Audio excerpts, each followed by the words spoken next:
پاکستان پیپلز پارٹی اور پاکستان پیپلز پارٹی کے آصف علی زرداری صاحب جو کبھی کسی دور میں بہت بھاری ہوا کرتے تھے، اتنی ہلکی اور اتنی ود آل ڈیو ریسپیکٹ ارزاں سیاست انہوں نے فرمائی کہ کراچی کے عوام لاشیں اٹھا اٹھا کے تھک گئے، مگر آصف علی زرداری نے نہ ہلنا تھا نہ وہ ہلے۔ مفاہمت کا وہ دسترخوان جس پر M Q M, Pakistan Peoples Party اور اے این پی تینوں بیٹھ کر کے ایک ساتھ ایک ہی وقت میں عوام کے حصے کی بوٹیاں نوچ رہے تھے، یہ 18ویں ترمیم کی آڑ اسے ایک وقت میں لی گئی۔ میں اس پر بھی آؤں گا کہ یہ آڑ لی کیوں گئی تھی۔ آج اس وقت اپنے پروگرام میں سب سے پہلے میں جو خبر پیش کر رہا ہوں، یہ کوئی ایسی خبر نہیں ہے جس سے بلاول یا آصف علی زرداری ہڑبڑا جائیں، جس سے مراد علی شاہ کو ڈپریشن کا دورہ پڑنے لگے، جس سے ناصر حسین شاہ یا سعید غنی کی ملازمت چلی جائے۔ نو سر، ایسا کچھ نہیں ہوگا۔ ایک غریب اور اپنی جان سے گیا، وہ بھی اس صوبے میں جس کا وزیر اعلیٰ ایک نظر نہ آنے والی بیماری کو فتح کرنے کے لیے تلا ہے۔ اس نے کہا بھوکے مرتے ہیں تو مر جائیں، اپنے گھر میں سڑتے ہیں تو سڑ جائیں، بیماروں کو اسپتال نہیں پہنچنے دوں گا لیکن تمہیں کرونا سے بچاؤں گا۔ ہاں، اس دوڑ میں اگر کوئی 4 سالہ بچہ وزیر اعلیٰ کا ہم زبان، یہ ذہن میں رکھیے گا، یہ تعصب نہیں ہے، یہ وہ سچ ہے جسے پاکستان پیپلز پارٹی کا کوئی آدمی میرے سامنے بیٹھ کر کے کم از کم نہیں جھٹلا سکتا، یہ ذہن میں رکھیے گا۔ وہ ایک 4 سالہ بچہ پاکستان پیپلز پارٹی کے سیاسی گڑھ دادو میں ایک بار پھر سیاسی موت نہیں، ایک ایسی موت ہوئی ہے جس پر میرے خیال ہے کم از کم شرمندہ ضرور ہونا چاہیے تھا۔ لیکن جب بات کریں پاکستانی سیاستدانوں کی تو یہ جس شے کا نام میں نے لیا ہے، 100 میل دور بہت ساری شخصیات ایسی ہیں، ان کے 100 میل دور سے یہ شرم گزرتی نہیں ہے۔ ود آل ڈیو ریسپیکٹ، بچہ دیگر ساتھیوں کے ساتھ پتنگ اڑا رہا تھا کہ کتوں کے غول نے حملہ کر دیا۔ یہ پہلی موت نہیں ہے جو سندھ میں کتے کے کاٹے سے ہوئی ہے، یہ پہلا بچہ نہیں ہے جس نے پاکستان پیپلز پارٹی کی چھتری کے نیچے اپنی جان دی ہے۔ لیکن جو بلاول نے کہا، پوائنٹ ٹو پوائنٹ اب اس پر آؤں گا، اور پاکستان تحریک انصاف اور نون لیگ بھی جان لیں کہ ان کے حوالے سے بھی بہت کچھ ہے میرے ساتھ۔ ڈیبیٹ آج ہوگی اور بھرپور ہوگی، 18ویں ترمیم پر بھی آؤں گا لیکن ابھی نہیں۔ بلاول نے میڈیا سکرینز کو رنگا رنگ کیا، جگہ گھیری، فرما رہے تھے، عمران خان کو مشورہ دیتے ہوئے کہا کہ وہ کنٹینر سے اترے اور وزیر اعظم بنے۔ میں آپ سے بھی یہی کہتا ہوں، حضور مراد علی شاہ کے پی آر او بننا چھوڑ دیجئے۔ آپ کو یہ یقین کیوں نہیں آتا کہ آپ پاکستان پیپلز پارٹی کے کرتا دھرتا ہیں؟ فرما رہے تھے کہ وزیر اعظم کام کریں، کام نہیں کر سکتے تو استعفیٰ دیں، کسی اور کو آنے دیں۔ وزیر اعظم اگر آج ابھی اس وقت میری تقریر کے فوراً بعد استعفیٰ دے دیں، مائنڈ یو 1000 سال تک پاکستان پیپلز پارٹی جو کچھ کر کے آئی ہے اور اس وقت جو کچھ کر رہی ہے، لا الہ الا اللہ محمد رسول اللہ۔ بلاول صاحب آپ کو دیتا ہوں،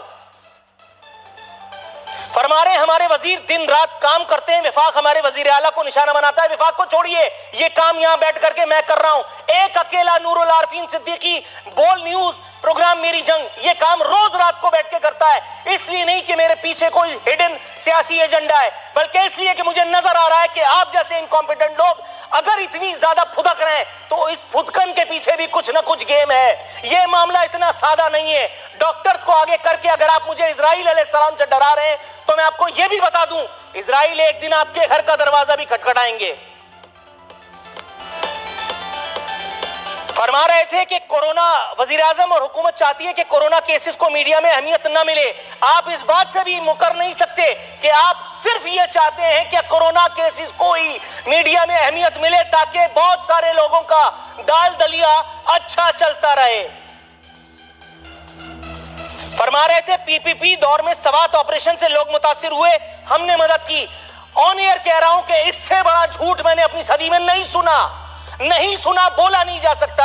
جس وقت سوات میں آپریشن ہو رہا تھا وہ افواج پاکستان تھیں، وہ ان کا دم تھا کہ جس نے سوات میں پاکستان پیپلز پارٹی کا نہیں پاکستان کا پرچم لہرایا۔ پاکستان پیپلز پارٹی کا اگر یہ کام تھا تو پاکستان پیپلز پارٹی ہی کی حکومت تھی۔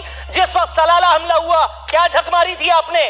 یہ جنرل اشفاق پرویز کیانی اور پاکستان کی افواج تھیں جنہوں نے نیٹو کی سپلائی بند کر کے امریکہ کو گھٹنے زمین پہ رکھنے کی ہمت جٹائی. آپ 5 لاکھ سال میں اگر یہ کر جائیں تو بڑی بات ہے. کہہ رہے تھے کہ جو بھی باہر نکلے وہ فیس ماسک پہنے. آپ کو اندازہ ہے کہ صرف اسے ایک صنعت فیس ماسک, بچوں کے پیمپر بنانے والے, میں ذاتی طور پہ جانتا ہوں اس وقت صرف ایک کام کر رہے ہیں, فیس ماسک بنا رہے ہیں. آپ نے کچھ اور کیا یا نہیں کیا؟ غریبوں کا چولہا بجھا کر کے آپ نے ماسک کی صنعت کو زندگی بخش دی. سلام ہے آپ کی سیاست کو. کہہ رہے تھے رمضان میں ہمیں دوسرے لوگوں کے لیے سوچنا چاہیے. جس مذہب سے میں تعلق رکھتا ہوں, جو نبی کریم صلی اللہ علیہ وسلم کی تعلیمات ہیں اور جو میرے رب نے مجھے حکم دیا ہے, اللہ تعالیٰ کی آخری سچی الہامی کتاب قرآن پاک کے ذریعے, اس میں کہیں میں نے ایسا نہیں پڑھا کہ صرف رمضان میں لوگوں کا خیال کریں. تھرو آؤٹ دا ایئر یہ کام اگر کریں, اور اگر حاکم طبقہ تھرو آؤٹ دا ایئر کرے تو قیامت کے دن اللہ کے عرش کے سائے میں ہوگا. جو نہ کرے میرے خیال ہے آپ سمجھ سکتے ہیں اس کا ٹھکانہ کہاں ہوگا. فرما رہے تھے کہ ہم مزدوروں اور ڈیلی ویجز والوں کو زیادہ ٹارگٹ کر رہے ہیں. یہ رونا میں ڈے 1 سے کہہ رہا ہوں. اللہ کا شکر ہے کہ آپ نے کم از کم جزوی سچ بولنے کی زحمت اٹھائی. کہہ رہے تھے سندھ نے پورے ملک میں سب سے زیادہ اسپتال بنائے, وہ بھی کم پڑیں گے. آپ کی کون سی رشتہ داری ہے اسرائیل علیہ السلام سے, یا اللہ میاں کیا آپ کا کون سا کنیکشن ہے؟ کون سا پیر فقیر آپ نے پکڑ لیا ہے اپنے پیرول پہ کہ جس نے آپ کو یہ بتایا ہے کہ یہ ملک قبرستان بننے والا ہے؟ معاذ اللہ. گڑ نہ دے گڑ جیسی بات کرے. آپ نے کبھی یہ مثال کسی بڑے سے سنی ہے؟ بہت ٹائم لگے گا آپ کی ان سب باتوں کا پوسٹ مارٹم کرنے کے لیے. آپ کے مہمان کے ذہن کو میں نے بنا دیا ہے تاکہ وہ اپنی سیٹ بیلٹ باندھ لیں. دوسری جانب یہ بتاتے ہوئے خوشی محسوس کر رہا ہوں, شیریں مزاری صاحبہ نے یہ بتایا ہے کہ عمران خان کی پالیسی, خارجہ پالیسی بھٹو جیسی ہے. 2 گھڑیاں کڑی گزری ہوں گی بھٹو صاحب کی روح پر. ایک جب آصف علی زرداری صاحب کو ان کا سیاسی جانشین کہا گیا, اور دوسری آج کے دن کی یہ گھڑی جب عمران خان صاحب کا کمپیریزن بھٹو صاحب سے کیا گیا. محترمہ ذرا خیال کیجئے, وزیر اعظم پاکستان نے فرمایا ہے کہ لاک ڈاؤن میں نوجوان اسلامی تاریخی کتب پڑھے. کھانے کو روٹی نہیں ہے کتب آپ پہنچائیں گے. 18ویں ترمیم کے آگے آپ سینہ سپر نہیں ہو سک رہے. 18ویں ترمیم کی آڑ لے کر کے آپ کے لوگوں کو, ایم این ایز کو, کراچی سے تعلق رکھنے والے ایم این ایز کو قومی اسمبلی میں بات کرنے کا یارہ نہیں ہے. آپ کتاب پڑھوا رہے ہیں. کہہ رہے ہیں ہم ارطغرل غازی نامی یہ ڈرامہ دیکھ کر اسلامی تاریخ اور اخلاقیات کے بارے میں جان سکیں گے. جس اسلامی تاریخ کی آڑ لے کر کے آپ اقتدار میں آئے ہیں جناب من, حضرت عمر فاروق رضی اللہ تعالیٰ عنہ کے وہ اقوال زرین سنا کر کے 2-4 ہی یاد ہیں آپ کو, وہی 2-4 سنا کر کے میں اگر اس کی کسوٹی پر آپ کے اقتدار کو پرکھوں, اگلا سیکنڈ آپ کے پاس نہیں ہے. اور اس پر شبلی فراز صاحب کا کہنا ہے وزارت اطلاعات کا مقصد صرف حکومت کی تعریف کرنا نہیں ہوتا, جبکہ پاکستان کی 70 سالہ تاریخ گواہ ہے کہ وزارت اطلاعات کا مقصد صرف گڑنا, جھوٹوں کو پیرول پر لینا, جھوٹوں سے اچھے پروگرام کروانا, اور اس کے علاوہ اس کا کوئی مقصد نہیں ہوتا.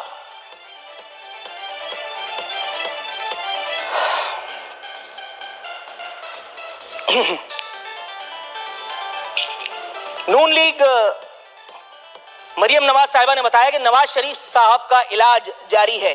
کس حکیم سے وہ یہ علاج کرا رہے ہیں؟ ہومیوپیتھک ہے یا آیورویدک ہے؟ کون سا علاج ہے؟ کون سا حکیم یا ڈاکٹر یہ رسک لے رہا ہے؟ پلیٹلیٹس کہاں پہنچی پاکستان میں؟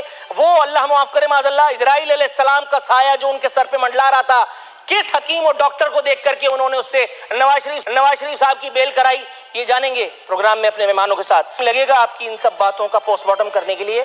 آپ کے مہمان کے ذہن کو میں نے بنا دیا ہے تاکہ وہ اپنی سیٹ بیلٹ باندھ لیں. دوسری جانب یہ بتاتے ہوئے خوشی محسوس کر رہا ہوں, شیریں مزاری صاحبہ نے یہ بتایا ہے کہ عمران خان کی پالیسی, خارجہ پالیسی بھٹو جیسی ہے. 2 گھڑیاں کڑی گزری ہوں گی بھٹو صاحب کی روح پر. ایک جب آصف علی زرداری صاحب کو ان کا سیاسی جانشین کہا گیا, اور دوسری آج کے دن کی یہ گھڑی جب عمران خان صاحب کا کمپیریزن بھٹو صاحب سے کیا گیا. محترمہ ذرا خیال کیجئے, وزیر اعظم پاکستان نے فرمایا ہے کہ لاک ڈاؤن میں نوجوان اسلامی تاریخی کتب پڑھے. کھانے کو روٹی نہیں ہے کتب آپ پہنچائیں گے.